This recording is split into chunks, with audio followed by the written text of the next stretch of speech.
Good morning. I welcome you all to the class of Water Supply and Wastewater Engineering. I am Dr. Devaanshi Jagwani, Associate Professor in the Department of Civil Engineering at IPS Academy, Institute of Engineering and Science, Indore. So, Module 1 constitutes the estimation of ground and surface water resources, along with the estimation of water quality from different sources, the demand of water, the quantity of water required, the fire demand, water requirements for various uses, forecasting of population along with the impurities of water, their significance, waterborne diseases, physical, chemical and bacteriological analysis of water, understanding different water quality standards, intake structures for water supply, conveyance, pipe materials, pumps, operation and pumping stations. This is the list of suggested books for the given subject and the list of experiments which are supposed to be done in the laboratory. We all know that water is a basic essential for our life. It is a fundamental requirement for sustainable development also and also for the livelihood. According to UN General Assembly 2010, humans have the basic right to water in which they should have sufficient, safe, acceptable, physically accessible and affordable water for their personal and domestic uses. From history, we have observed that there are various civilizations which have evolved around water sources only. So, all major civilizations have concentrated and flourished around water bodies. Examples like River Indus, around which the Indus Valley was located. Along with that, Yellow River, around which Yuan localities were there, and River Nile, where Egyptians used to stay.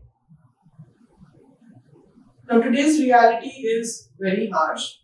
We are not having adequate supply of water, rather safe and basic drinking water supply services are very scarce today. 1 out of 4 people are not having proper access to clean and drinking water. Water on earth is circulated with the water cycle as seen in the picture. The water bodies water from the water bodies get evaporated. It gets condensed and formation of cloud happens. These clouds drift from one place to another, and after which, when they become sufficiently condensed, they come down to the earth in the form of precipitation. This precipitation, which is basically rainwater, gets absorbed into the ground and appears in the form of groundwater. The excess water, which is the runoff, flows from the surface and ultimately adds to the different water bodies. So water on the earth is basically available because of this water cycle which is on the earth's surface. In nature, mostly the water bodies are in the form of oceans. That is, the water which is present on the earth, 97% of that water is in the form of oceans, 2% is trapped in the form of glaciers and ice caps, and 0.001% is available in the atmosphere. So the problem is not water availability, the problem is clean and fresh water availability, which is approximately just 1%.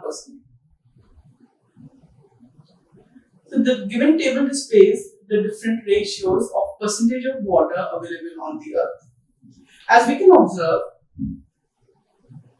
that 97% of water bodies are in the form of oceans, 0.001% is in the form of atmospheric water, which is basically in the form of water vapor, 0.0001% is in the form of rivers and streams, 0.31% is in the form of groundwater, lakes constitute 0.01% of the water bodies, and ice caps is around 2.15% of the water. And the residence time also varies. In oceans, they are there for thousands of years. In atmosphere, they reside for around 9 days. In rivers and streams, they are there for 2 weeks. Hundreds and thousands of years they are available in the form of groundwater. Tens of years they are there in the form of lakes, and tens of thousands of years they are available in the form of ice caps and glaciers. So this data is adapted from the US Geological Survey.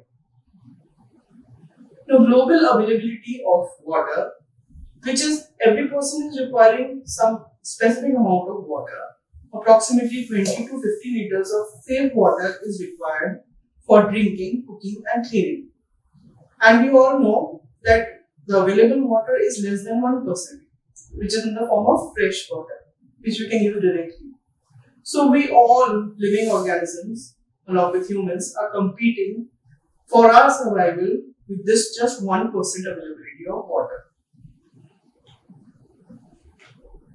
Now coming to that availability, according to the availability, specific regions are classified into different categories. When the per capita availability is less than 1700 meter cube per year, when the availability of water decreases to less than 1700 meter cube per year, then that region is called as water stressed country. When the per capita availability goes much below 1000 meter cube per year, then in that case it is called as water scarce country. Now there may be various reasons for the scarcity of this water.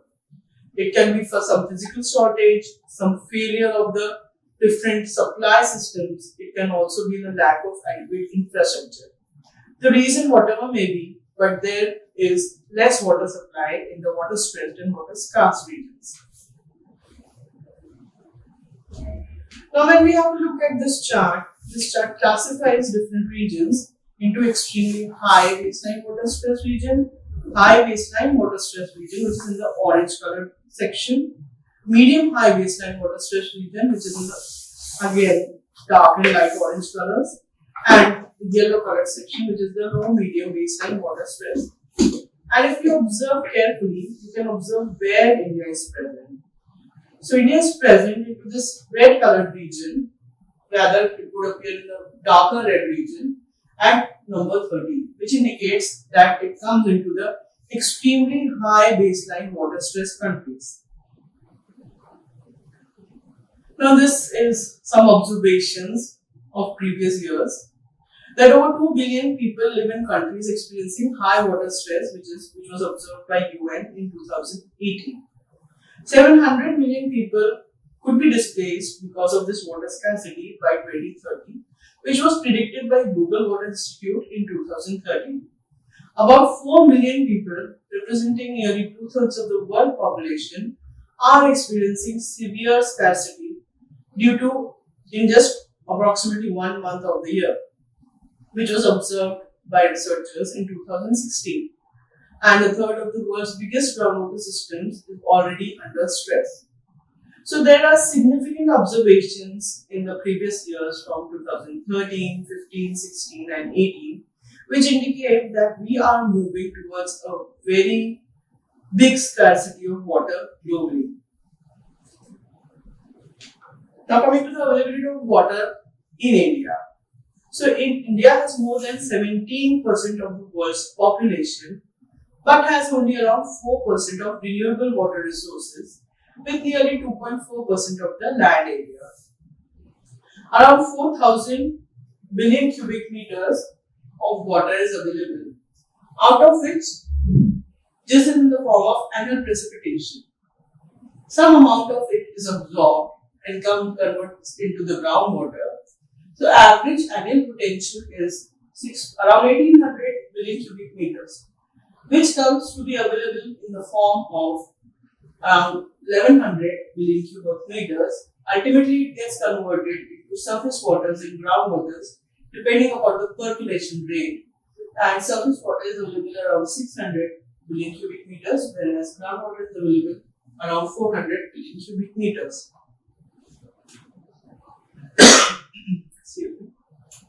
So water availability and water stress in India.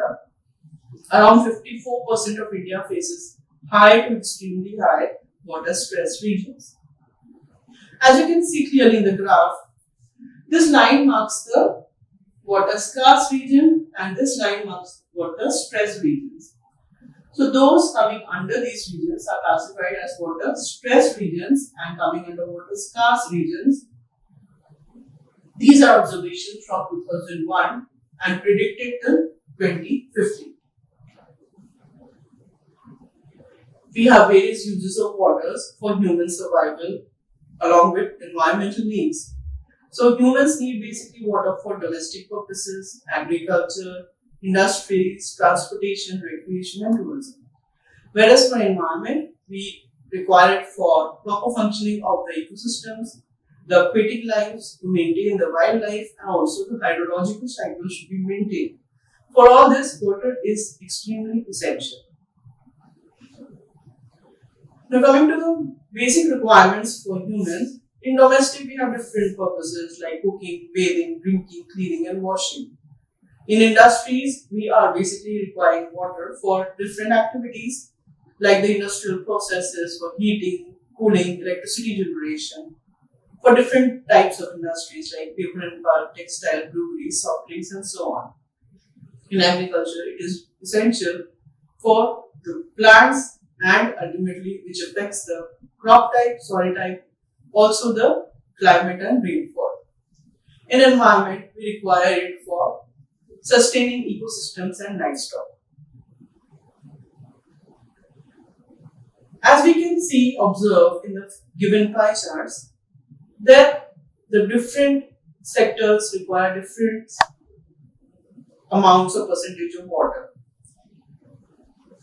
So this is classified according to different countries, which is the high income countries and the low and middle income countries.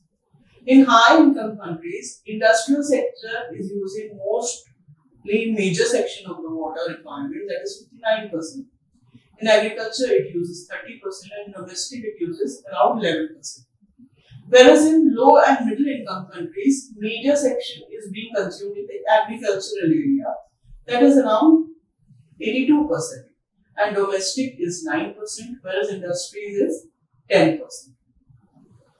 So when we have an observation of this water requirement, which varies according to different countries, we come to understand a fact that if you can observe that India is present in the middle of this chart, and the major requirement in India is the agricultural section, which indicates that we are into this low and middle income countries.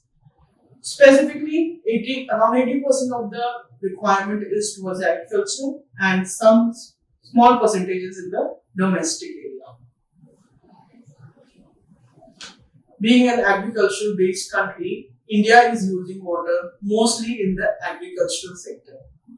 And we can clearly identify from the given chart that in 2010, major requirement was in the domestic area along with peaking in the agricultural supply. In 2013, similar scenario maintained. Highest was supplied to the agriculture followed by domestic. And by 2013, some amount of increment was there. Probably there will be, this was a predicted one, and it will be there, but again, majorly it will be supplied to the agricultural area, followed by an increment in the industrial sector, and then the last will be the domestic requirement. When we compare with the previous observation along with the predicted one, we come to understand that there are various requirements into the different sectors, in which rural area is demanding more as compared to the urban area. So when we just have a view, we first initially understand that there should be more water requirement in the urban region. But when we come to the facts, it clearly identifies that the rural sector is overpowering the urban areas. Now there are different key concerns, like in the domestic areas, there will be absence of usage of water or wastage of water, which is the main area to be taken care of. In industries, again, there is required monitoring and subsequent reduction in the scheme, that is water reuse and recovery should be there. In agriculture, there is over-exploitation of groundwater, which needs to be supervised, along with the consumption of water needs to be taken care of. because it is ultimately impacting the climate change. So there is an observation of the trends in India, with which we come to specific clarity that the trends have been changing since the previous years. There is high overuse of water in the agricultural sector, and present urbanization pattern indicates that there is growth in the demand from the energy and industrial sector. And along with population growth, again there is demand in the domestic area. However, we observe that still irrigation is the priority where supply is being given, followed by industry, which would be the present and coming scenario, and then finally will be the domestic. Now there are different drivers that affect these water use trends, which may be population and distribution. There may be change in the lifestyles of people. There is a lot of urbanization that also affects the requirement. Industries are growing, environmental conditions are changing, along with this change in the crop pattern and irrigation practices. Also, the cost, subsidy and economics also impact these water trends. Technology is again being upgraded, and water resources planning is an essential area which needs to be taken care of.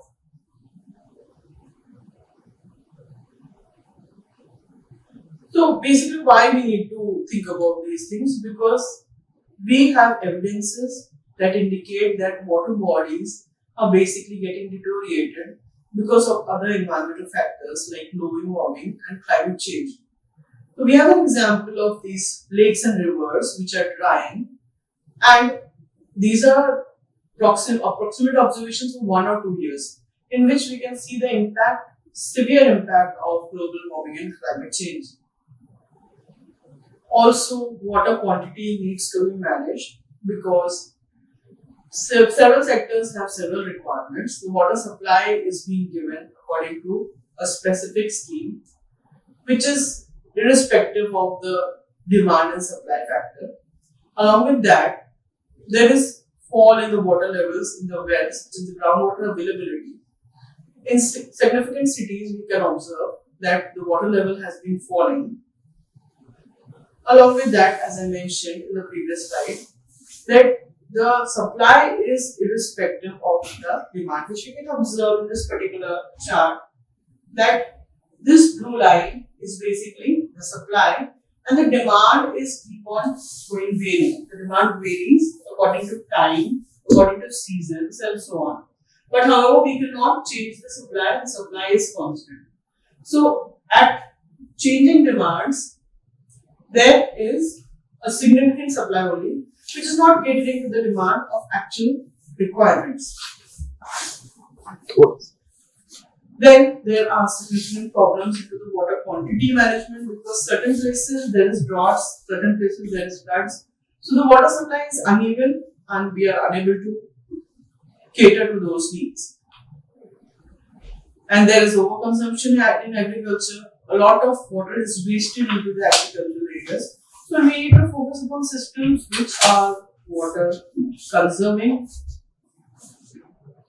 Certain issues are there in the water quality management. Their health impacts are significantly observed when we are having poor water quality. Water is directly related to the health and safety of living organisms. There is a lot of risk that comes with contamination of the sources. Along with that, clean water alone cannot reduce the deaths which are being spread with waterborne diseases. And diarrhea is a leading factor that causes illness and deaths in children. And also unhygienic water and living conditions are causing to a lot of fatal effects. Water quality is also an issue that needs to be dealt with because significant pollution is there into the surface water bodies because of our beliefs and religion activities. Water quality again, in terms of groundwater pollution, is significantly impacting various sectors. There are various states in which presence of harmful elements, chemicals and metals is being observed into the groundwaters. That is ultimately affecting the health of living organisms. Certain contaminants are also being observed into the water which were not earlier observed. They are called as emerging contaminants, which are because of a recent mankind or man-made activities, basically coming from different sources of industries, cosmetics, chemicals, cleansers, cleaning agents. These are all contributing to a lot of emerging contaminants in water. And in India, the basic issue is governance, because there is a lot of governing bodies which are taking care of small sectors. There is not one uniform governing body. Like, for example, the Central Water Commission takes care of the surface water quality, whereas the Central Groundwater Board takes care of the groundwater quality. The Indian Meteorological Department takes care of the rainfall as precipitation. Central Pollution Control Board is liable for water quality. Ministry of Agriculture and ICAR is responsible for water use for agriculture. Department of Environment, Forests and Wildlife, which comes under Ministry of Environment and Forest, is basically taking care of environmental impact assessment. Central Public Health and Environmental Engineering takes care of the water supply, sanitation and sewage disposal. Department of Power is responsible for hydroelectric power generation. Department of Forests is responsible for the watershed management. So a lot of governance compete for different types of water resources, and there is not a single governance which controls basically the use of all the water resources present on in the Indian continent. Urban water cycle, basically we use water, we use fresh water, we take it from the source according to whatever requirement we have. That is then taken to the water treatment. This treatment is then taken to the water distribution. Water is distributed to the users, from where wastewater is again collected and then it should be treated and then disposed to the source again. So this all the steps, that is, we take uptake or intake the water from the source, we move it to the water treatment region, to the distribution area, the supply areas, to the consumers, from there to the wastewater collection systems, the wastewater treatment areas, and then finally disposal at the source. This constitutes the urban water cycle. Now, urban water services basically are centralized systems. They focus at having an intake which is taken to the treatment area. After treatment, the water is then given to the distribution system, which is in the form of boxes, small squares. From here, it is provided to different homes, which are the consumers. From where wastewater is generated, it is collected with a sewage system, brought to a centralized treatment area, that is the wastewater treatment area, and from there it is disposed into this water body. The stormwater system is the system that collects the rainwater into different regions. So water supply systems essentially constitute of a water source, a water withdrawal system from where water is taken, which we discussed in the contents area, which is basically the intake structures. Like, for example, here there is an impounding reservoir. This is an intake structure. Water is taken from an intake structure and then it is conveyed through pipe systems. So this constitutes the water conveyance section. From where water is taken to the treatment area, this constitutes the fourth part, that is the water treatment. And finally, after treatment, water is taken to a reservoir from where it is distributed to the service areas, to the homes of consumers. This constitutes the water supply. So water supply essentially constitutes of 5 components: a water source, a water withdrawal system, water conveyance, water treatment, and finally the water supply. So initially, if you want to know, we need to have the estimates of water quantity which needs to be supplied. Then we move on to the source selection, which depends upon the availability of water in a particular region. Finally, we need to go for intake works. We need to select the structures which are supposed to be located at the water sources so that we can withdraw the water required.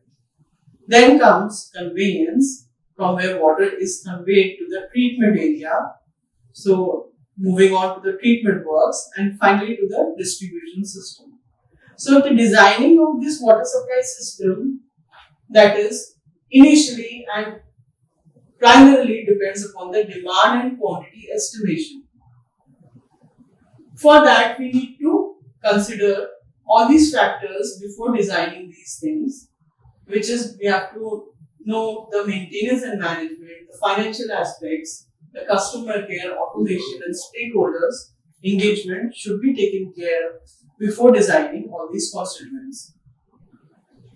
And according to the sustainable water management, it is necessary to maintain a balance which constitutes the society, environment, and economy. That means the water usage should be or supply should be done in a pattern which is in a sustainable manner. The water demand should be catered and the water supply should be done in a sustainable, acceptable manner. And water management systems basically constitute of the wastewater collection system, the wastewater transportation, coming to the wastewater treatment area, finally recycling and disposing in a proper way. Stormwater or rainwater management systems, basically they collect the rainwater which is coming on different areas, they transport it to a specific treatment area and properly dispose or recycle it. Also, rainwater harvesting constitutes into this stormwater or rainwater management systems. So that's for today. We shall continue in the next lecture. Thank you.